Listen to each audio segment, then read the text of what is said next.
when the going gets tough, how to get going. This is an elderly ACS doctor, gentleman with acute pulmonary edema, triple bifurcation, heavily calcified critical coronary artery disease, along with my co-consultant, Dr. Anandaraman, presenting from Kaveri Hospital, Chennai.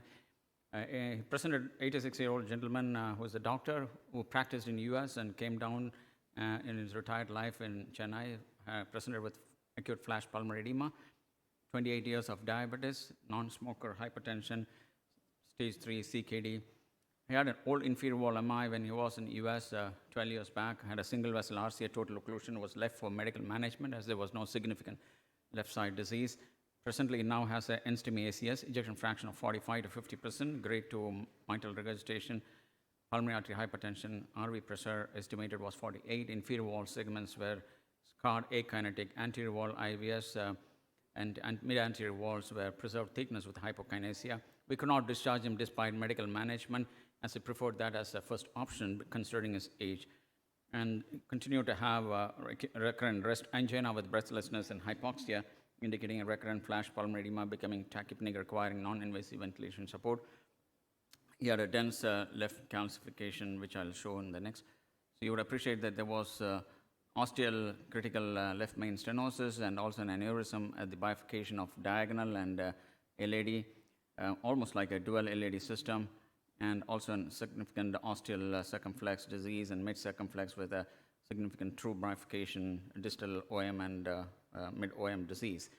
So there's a complex bifurcation at the ostium of the left main as well as at the distal left main, LAD diagonal, and the circumflex with mid-OM.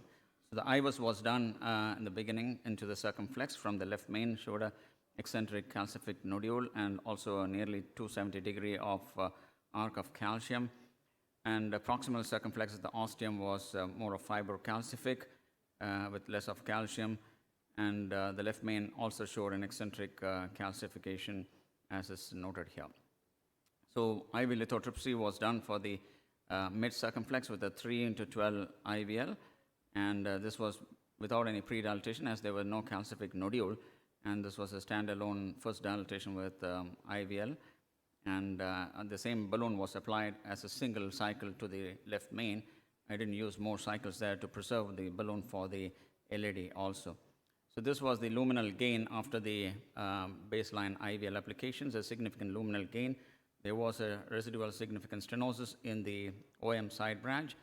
Despite these preparations, you could see that drug-eluting stent could not be delivered across the left main into the circumflex, and therefore the ostium of the left main was dilated with a 3x6 Wolverine cutting balloon. It could have been a 3.5, but we didn't have it on the shelf. Subsequently, with the guide extension catheter, the stent could be delivered into the mid-circumflex, which was deployed 3x28, and then cross the side branch, where a magic toucher 3x20 was delivered, and regulating balloon dilatation was done for the side branch, and followed by a kissing balloon and a pot in the mid-circumflex in the pre-bifurcation segment of the TES. And then I showed a well-deployed stent, and we didn't do a check angiogram because of the restricting on the contrast volume. The side branch was well patent, as is seen here, and also the proximal part of the stent in the circumflex. Thereafter, the LAD was attempted. Both the wires were workhorse wires, and 1 mm, 1.5, 1.2, and 1 mm balloon could not cross, and the heavily calcified LAD would not allow any balloon to the cross. So you have an approach here. A small balloon doesn't cross. You can do a granuloplasty and rupture the balloon and modify the plaque and increase the support with another guide extension catheter or a different kind of wire. And I used wire as a cutting balloon, but since the balloon did not cross, we could not use this option. So then you have a laser and also the atherectomy devices. And finally, if it doesn't work, you can use the subintimal techniques to gain access into the distal vessel and then do it. So we had an excimer laser and a routine coronary wire in place, and because of the difficult wiring, it took almost 25-30 minutes to wire both the LAD and the diagonal because of the calcification and also the tortuosity. And you can use a saline flush instead of contrast, and moderately calcified lesion is an indication, and as compared to the rotational atherectomy where you need a dedicated wire and changing the dedicated wire was extremely challenging in this situation with tortuosity. So we used ELCA catheter, 0.9 mm catheter, and these are the indications. Uncrossable lesion is one of the indications for ELCA. The other indications are there, which is not interest of time. I would not go into it. 0.9 mm catheter would go through a 6F guiding catheter, and a 2 mm ELCA catheter would need an 8F solution. So the 0.9 can deliver fluences from 30 to 80 and up to a frequency of 80. So you can give the maximum laser energy with a 0.9 mm. Even if the laser does not cross, it does modify the calcified plaque. So these are the images of the ELCA catheter, and you could see that with the two wires, it was not advancing, so I thought the second wire in the side branch in the diagonal was impeding the progress of the wire. So we removed the diagonal wire and used over the LED wire, but still there was no crossing, and at the maximum cycles of 18 to 80, the lasing was delivered with minimal gain, and despite 45 minutes of ELCA delivery. So it was getting tougher and tougher, and we left with the option of only rotational atherectomy, and it has to be with a significant wire bias, which you could see that as this wire was being removed 0.14 over a microcatheter, the microcatheter deflects into the diagonal and preventing access into that. So I could have used a Crusade double lumen catheter, but since the 1 mm balloon did not cross, I did not have an option of that. But subsequently, with the carefully positioned and the rotor wire being shaped, it could take about another 20 minutes to cross into the LED, and the 1.25 rotor ablation burr was done, which was sustained at 180,000 RPM, and then finally we could get into the mid and distal LED, and a polishing run was done. As you could see that it took quite a lot of sustained burring, almost 20 cycles of the burring, and then there was no perforation. The aneurysmal segment will remain untouched, and these are the images which showed a circumferential calcification. There were some reverberations in the proximal LED, as you could see that, indicating a less dense calcification in the proximal segment, but the mid segment, where the bifurcation is there was a significant calcification. And this was followed by a 3x12 shockwave lithotripsy, which was the balloon used for the circumflex also, and up to the left main we could do it.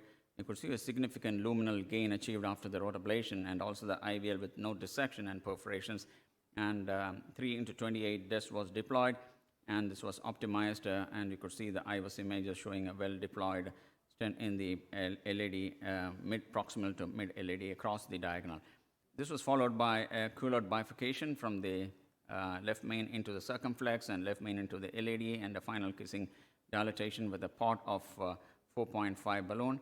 And these were the final images that you could see that there was a well-optimized result of the calcified disease starting from the left main ostium to the circumflex bifurcation and the LED diagonal bifurcations. So the heavily calcified triple bifurcation with ostial left main and a triple could be done in a 86-year-old gentleman with all the chip toolbox that needs to be comprehensively providing all solutions for a complex, densely calcified disease. This case illustrates the utility of the IVUS imaging and restricting the contrast usage with also the appropriate technologies when rightly understood from the plaque characterization. ELCA has the limitation in densely calcific long segment lesions. However, ELCA does modify the plaque even if the catheter fails to cross.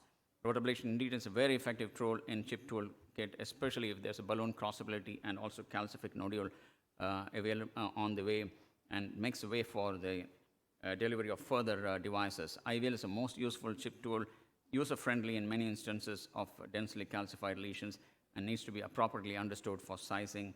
And intravascular imaging provides immense detailing of characteristics of the plaquing, guiding the optimal procedural techniques and outcome as well. The patient was discharged after 3 days of the procedure with no in-hospital complications. Thank you so much.